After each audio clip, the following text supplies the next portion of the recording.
किसी ने एक लाइन बड़े कमाल की है कि कौन कहता है कि आसमान में सुराख नहीं हो सकता, कौन कहता है कि आसमान में सुराख नहीं हो सकता, जरा एक पत्थर तबीयत से उछालो तो यारो। ये सेम बात हमारे जो इसरो है उसके लिए एकदम सही साबित होती है, क्योंकि इसरो की कामयाबी का सफर एक साइकिल से शुरू होकर आज कहाँ तक पहुंचा है।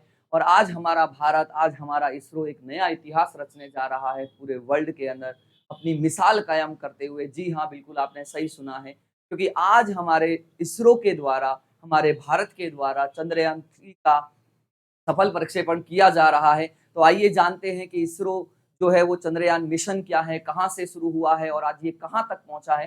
तो जब हम बात करते हैं तो देखो, जहाँ से ये सफर शुरू हुआ था, एक साइकिल पे लेकर जा रहे थे, तो उस टाइम अमेरिका की एक प्रतिष्ठित पत्रिका थी, उन्होंने मज़ाक उड़ाया था भारत के अंतरिक्ष प्रोग्राम का। और आज यही इसरो जो है, यहाँ से लेकर यहाँ तक पहुँच चुका है बिल्कुल। यानी आज हम बात करने वाले हैं भारत के चंद्रयान मिशन की बात करने वाले हैं। देखो, चंद्रयान मिशन की शुरुआत होती है 2003 में। 2003 में पहली बार ये आइडिया आया था कि यार चंद्रयान मिशन को लॉन्च करना चाहिए, और भारतीय मून मिशन के लिए चंद्रयान फर्स्ट को चुना गया था। और 22 अक्टूबर 2008 को पहले चंद्र मिशन के तहत चंद्रयान फर्स्ट को सफलतापूर्वक भारत ने प्रक्षेपित किया था, और पहली बार सफलतापूर्वक प्रक्षेपण करने वाला भारत पहला देश बना था। और इसके 5 साल बाद, यानी 5 साल बाद 2008 को तो क्या हुई थी, मंजूरी मिली थी, और 2008 की बात करें ना हम, 2003 के अंदर मंजूरी मिली, और उसके बाद 2008 के अंदर सबसे पहली बार 22 अक्टूबर 2008 को चंद्रयान फर्स्ट का सफल प्रक्षेपण किया गया। और अगर इस चंद्रयान की बात करें ना, चंद्रयान फर्स्ट के अंदर क्या क्या था, तो इसका प्रक्षेपण पीएसएलवी C11 रॉकेट के द्वारा, पीएसएलवी जो होता है ना, मेनली ये जो पोलर सैटेलाइट जो होते हैं, जो ध्रुवीय उपग्रह होते हैं, ध्रुवीय उपग्रह का मतलब क्या होता है कि जो नॉर्थ पोल से साउथ पोल, यानी अर्थ के ऐसे राउंड करते हैं, नॉर्थ से साउथ। जबकि जीएसएलवी जो होते हैं ना, जीएसएलवी हमेशा इक्वेटर लाइन के इर्द गिर्द जो होते हैं, जियो स्टेशनरी लॉन्चिंग व्हीकल जो होते हैं ना, वो सैटेलाइट को हमेशा इक्वेटर लाइन के अराउंड क्या कर पाते हैं। जबकि पोलर सैटेलाइट नॉर्थ से साउथ की, यानी ध्रुवों की तरफ मूवमेंट करवाता है कौन, पीएसएलवी। और इसका लगभग वजन जो था वो कितना था, 1380 किलोग्राम के आसपास था। और जब हम बात करें चंद्रयान फर्स्ट का उद्देश्य क्या था, तो इसमें सबसे पहला उद्देश्य था कि चंद्रयान के चंद्रमा के चारों तरफ, चंद्रमा जो कि पृथ्वी का प्राकृतिक उपग्रह है, इसके चारों तरफ एक मानव रहित अंतरिक्ष यान को स्थापित करना।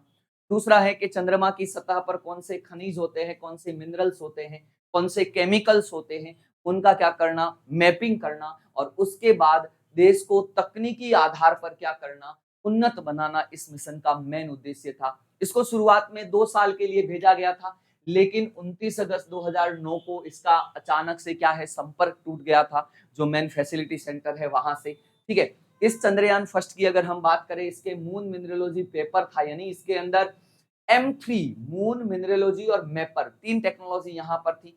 ठीक है, इसके अलावा अगर हम बात करें, चंद्रयान फर्स्ट के साथ एक M3 उपकरण भेजा गया था हमारा। ठीक है, इस M3 उपकरण की बात करो ना, इसका काम क्या था कि ऐसे डेटा को भी ये कलेक्ट कर लेता था जो बर्फ के रिफ्लेक्टिंग प्रॉपर्टीज जो होती है ना, उसको भी, यानी कहने का मतलब है कि चंद्रमा की सतह पर बर्फ उपस्थित है या नहीं उपस्थित है, इसका पता लगाने के लिए भी इसका यूज किया गया था। दूसरा इसके अंदर क्या था, मून इम्पैक्ट क्राफ्ट था, यानी ये मून इम्पैक्ट क्राफ्ट, इसका वजन लगभग 29 किलोग्राम था, और ये चंद्रमा की नॉर्थ पोल पर गिराया गया था। कहां पर गिराया गया था, इसको उत्तरी ध्रुव पर गिराया गया था, ताकि ये गिरते टाइम चंद्रमा की क्लोजली क्या ले सके, पिक्चर ले सके, ताकि एग्जैक्टली हमें ये पता चला सके कि वास्तव में चंद्रमा की सतह पर है क्या, किस तरह की वहां पर संरचना है। ठीक है भाई। दूसरा अगर हम बात करें कि चंद्रयान फर्स्ट जो है, जब 29 अगस्त 2009 को इसका संपर्क टूट गया, तो फिर चंद्रयान 2 जो है ना, ये क्या किया गया था, लॉन्च किया गया था। ठीक है, यह मिशन चंद्रमा की उत्पत्ति कैसे हुई, इसका विकास किस तरह से हो रहा है, इसका डेवलपमेंट कहाँ कैसे हो रहा है, इसको लेकर था। और चंद्रयान मिशन 2 को देखो, याद रखना सारे सैटेलाइट कौन से, 22 जुलाई 2019 को, यानी 2008 से लेकर 2019, 11 साल का एक लंबा सफर था। इसको जीएसएलवी मेक 3M1 जो है ना, इसके द्वारा सतीश धवन अंतरिक्ष से लॉन्च किया गया था। और चंद्रयान 2 का मुख्य उद्देश्य चंद्रमा की सतह पर पानी और जो खनिज है उसकी क्या कर, कितनी क्वांटिटी के अंदर प्रेजेंट है, उसका क्या करना है, पता लगाना था हमारा। ठीक है, इसके अलावा देखो क्या हुआ कि लैंडर विक्रम जो वहां पर लैंड करने वाला था चंद्रमा की सतह पर, लेकिन उसकी नियंत्रित लैंडिंग नहीं हुई, कंट्रोल में लैंडिंग नहीं हुई और स्पेस लैंडिंग हो गई थी। इस वजह से क्या हुआ, प्रज्ञान को चंद्रमा की सतह पर प्रज्ञा देखो यहाँ पर लैंडर विक्रम था, ठीक है। इसके अलावा इसके अंदर क्या था, एक प्रज्ञान था, ठीक है। ये दोनों थे, उसकी प्रज्ञान की सफलता पूर्वक लैंडिंग वहां पर नहीं हो पाई थी, ठीक है। अब इस लैंडर मॉड्यूल जो था ना, इसका नाम विक्रम क्यों रखा गया था, क्योंकि भारत के जो अंतरिक्ष कार्यक्रम के जनक है ना डॉक्टर विक्रम साराभाई, उनके ऊपर नाम रखा गया था। विक्रम साराभाई जो भारतीय अंतरिक्ष कार्यक्रम के जनक माने जाते हैं, उनके नाम पर लैंडर का नाम तो विक्रम रखा गया था। और जो रोवर था ना, उसका नाम क्या रखा गया था, तो हमने कहा प्रज्ञान। प्रज्ञान का अर्थ होता है ज्ञान, यानी नॉलेज की बात करता है वहां पर। तो लैंडर तो विक्रम था, रोवर जो था वहां पे क्या था, प्रज्ञान था। किसमें, चंद्रयान 2 के अंदर था हमारा। इसके अलावा इसको जो लॉन्च किया गया था, देश का सबसे ज्यादा जो भू स्थिर उपग्रह को लॉन्च करता है, जियो सिंक्रोनस लॉन्चिंग व्हीकल, जिसको हम जियो स्टेशनरी सैटेलाइट को लॉन्च करने के लिए यूज करते हैं, जो हमारी अर्थ की सरफेस से 36,000 किलोमीटर ऊंचाई पर भी सैटेलाइट को क्या कर देता है, लॉन्च। कौन, जीएसएलवी जो होता है हमारा, ठीक है। इसके अंदर देखो, अगर जीएसएलवी की बात करें ना, इसके अंदर 3 स्टेप है या 3 चरणीय वाहन होता है, जिसके अंदर संचार उपग्रहों को जियो स्टेशनरी जो क्या बोलते हैं उसको, जियो स्टेशनरी जो ऑर्बिट होता है उसके अंदर इसको स्थापित कर देता है। दूसरा, इसका वजन कितना था, लगभग 640 टन के आसपास था। इसके अलावा इसके अंदर पेलोड जो जियो सिंक्रोनस ट्रांसफर ऑर्बिट के अंदर भी इसको क्या कर सकता था, स्थापित कर सकता था। इसके अलावा अगर हम बात करें, किसी भी देश ने, देखो अभी तक जितने भी जो चंद्रयान वाले जितने भी मिशन हुए हैं, किसी भी देश ने चंद्रमा के ध्रुवीय क्षेत्रों में अंतरिक्ष यान को उतारने का प्रयास नहीं किया है। खासकर चंद्रमा का जो साउथ पोल, जो अभी तक दुनिया उससे पूरी तरह से क्या है, अनजान है, क्योंकि यहाँ पर बिल्कुल एकदम से क्या है, अंधेरा ही अंधेरा है। उत्तरी ध्रुव की तुलना में बहुत बड़ा है ये। इसके अलावा दक्षिणी ध्रुव बहुत ज्यादा दिलचस्प इसलिए हो जाता है क्योंकि इसके आसपास स्थायी रूप से छाया वाले क्षेत्रों में पानी के अस्तित्व की संभावना भी बहुत ज्यादा है। और आज तक कोई भी देश चंद्रमा की दक्षिणी ध्रुव वाली सतह पर आज तक कभी भी इसकी लैंडिंग नहीं हुई है, किसी भी यान की लैंडिंग नहीं हुई है हमारी। क्लियर। इसके अलावा लैंडर विक्रम जो है ना, इसने सितंबर 2019 में चंद्रमा की सतह पर हार्ड लैंडिंग की थी, टेस्ट लैंडिंग हुई थी। इस वजह से ये जो है वो पूरी तरह से सक्सेस नहीं हुआ है, लेकिन फिर भी यहाँ पर क्या हुआ, चंद्रमा के महत्वपूर्ण डेटा इसरो तक प्राप्त होते रहे यहाँ पर।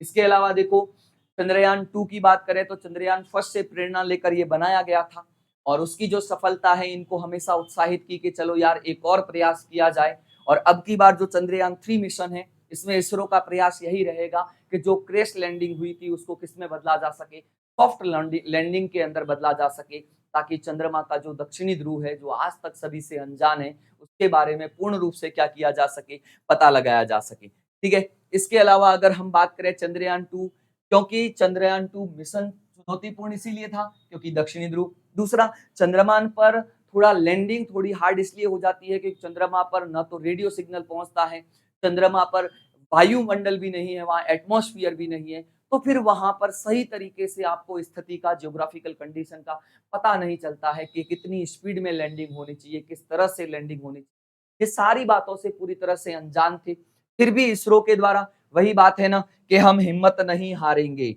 हम हमेशा कोशिश करते जाएंगे और कोशिश करने वालों की कभी हार नहीं। ये बात आप इसरो से अच्छे से सीख सकते हो, क्योंकि कितने ही मिशन जो असफल हुए हैं फिर भी लगातार काम करते रहे और आज इस मुकाम तक पहुंचे। चंद्रयान 2 के जो मेन प्रक्षेपण यान या रॉकेट बूस्टर के अंदर दो अवस्था थी, एक तो लिक्विड स्टेट के अंदर ईंधन था, दूसरा इसका जो ऊपरी चरण था वो C-25 वाला था। इसमें 3 मॉड्यूल थे, एक तो चंद्रयान था, चंद्रयान 2 की बात कर रहा हूं, दूसरा लैंडर जो विक्रम था, तीसरा जो था वो हमारा कौन सा था, रोवर। और वो जो रोवर था ना, वो हमारा कौन था, प्रज्ञान था। कौन था, प्रज्ञान था हमारा। क्लियर है। यानी यहाँ पर ऑर्बिटर, ऑर्बिटर के अलावा लैंडर और लैंडर के अलावा रोवर, इसके अलावा ये 14 वैज्ञानिक पेलोड भी साथ में लेकर गए थे। उनका काम था चंद्रमा की सतह पर विभिन्न जो खनिज है, पानी है, उसकी सटीकता से निर्धारण करना, मैपिंग करना, ये सारा का सारा काम था हमारा वहां पर। क्लियर। इसके अलावा अगर हम बात करें 8 पेलोड में क्या क्या जानकारी थी, समझना 8 पेलोड के अंदर क्या क्या जानकारी थी हमारी। तो इसके अंदर अगर हम बात करें ना 8 पेलोड कौन कौन से थे, देखो सबसे पहले अगर हम बात करें टीरेन मैपिंग कैमरा, इसका काम क्या था, चंद्रमा की 3D मैपिंग करना, ताकि एग्जैक्ट पता चले कि चंद्रमा पर जो है किस तरह का ढलान है, उतार चढ़ाव है, किस तरह का वहां ज्योग्राफिकल एरिया है।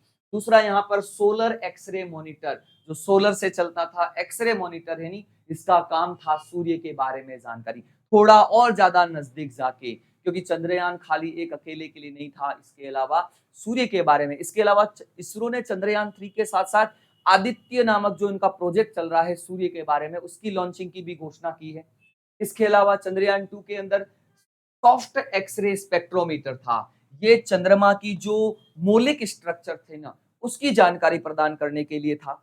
इसके अलावा हम बात करें imaging IR spectrometer, imaging IR spectrometer, इसका काम था चंद्रमा की मिनरलोजी मैपिंग करना, खनिजों का वितरण किस तरह से है, जल है, बर्फ है, जल बर्फ और उसका वितरण किस तरह से है। इसके अलावा ऑर्बिटल हाई रेजोल्यूशन कैमरा भी था, जिसका काम था टोपोग्राफी की क्या करना, वहां पर मैपिंग करना। इसके अलावा एक सिंथेटिक एपर्चर रडार भी था इसके अंदर, इसका है कि ऊपरी सतह पर जल है, उसकी मैपिंग करो, उसका मानचित्रण करो। और लास्ट में आता है हमारा थर्मोफिजिकल, ताप भौतिकी प्रयोग था, जो चंद्रमा की तापी जो थर्मल कंडक्टिविटी है, थर्मल प्रॉपर्टी है, चंद्रमा की सतह पर तापमान का उतार चढ़ाव कैसे होता है, उसकी जानकारी प्रदान करना था यहाँ पे।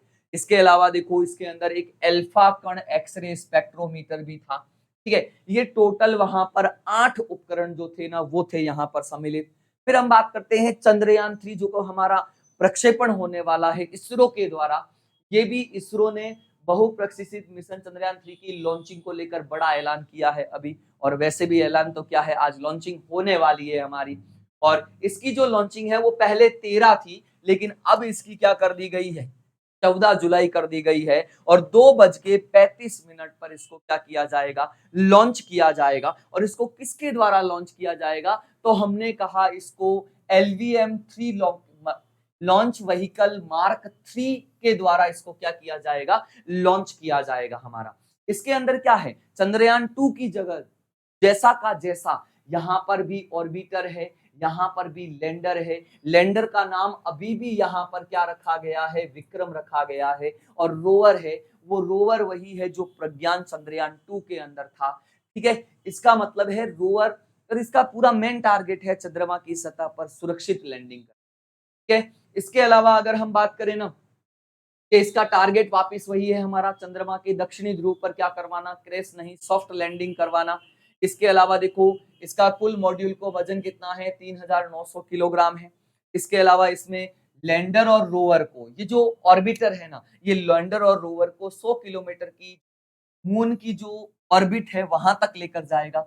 उसके बाद में क्या किया गया, तो इसके बाद हमने कहा लैंडर और रोवर जो है वो अपना अपना काम क्या करेंगे। लैंडर जो है वो चंद्रमा की सतह पर सुरक्षित लैंडिंग का काम करेगा। उसके बाद उसमें से रोवर निकलेगा, रोवर यानी जो प्रज्ञान है, वो चंद्रमा की सतह पर क्या करेगा, चक्कर लगाएगा। वहां पर जितनी भी जानकारी जो उसमें उपकरण लगे हुए हैं उनके द्वारा डाटा जो है वो सारा का सारा किसको भेजा जाएगा, इसरो को भेजा जाएगा हमारे। क्लियर है। इसके अलावा चंद्रयान 3 के अंदर 4 पेलोड है, कितने पेलोड है, 4 पेलोड है यहाँ पर। इसके अलावा इसके अंदर देखो इसके में अलावा क्या है, कि 3 तो वहां पर थे ही, कौन कौन, ऑर्बिटर, लैंडर जो था वो हमारा विक्रम था, रोवर जो था वो प्रज्ञान था। इसके अलावा इसमें प्रोपल्सन मॉड्यूल भी है। ये प्रोपल्सन मॉड्यूल जो है वो इसकी सॉफ्ट लैंडिंग को क्या करता है, कवर करने का काम करता है हमारा, ठीक है। इसके अलावा हम और बात करें ना, यहाँ पे लैंडर का नाम मैं आपको बता चुका हूँ, विक्रम रखा गया है। विक्रम क्यों है, क्योंकि विक्रम साराभाई के ऊपर जो भारतीय अंतरिक्ष कार्यक्रम के जनक माने जाते हैं। और रोवर जो है वो हमारा कौन है, तो रोवर हमने कहा कौन है, प्रज्ञान है। प्रज्ञान का मतलब क्या होता है, ज्ञान है। क्लियर है। और कोशिश यही रहेगी इसरो की कि इसको लॉन्च कर दिया जाए। तो हमारी तरफ से, पूरे भारतवर्ष की तरफ से इसरो को एडवांस में बधाई देता हूँ, ऑल द बेस्ट। और तुम्हारी जो कोशिश है, हमारी दुआएं, तुम्हारी कोशिश, तुम्हारा प्रयास हमेशा एक नया आयाम रचता आया है और आगे भी रचता आएगा। इसी के साथ सभी को जय हिंद, जय भारत। फिर मिलते हैं एक नए वीडियो के साथ जल्दी ही आपके सामने। जय हिंद।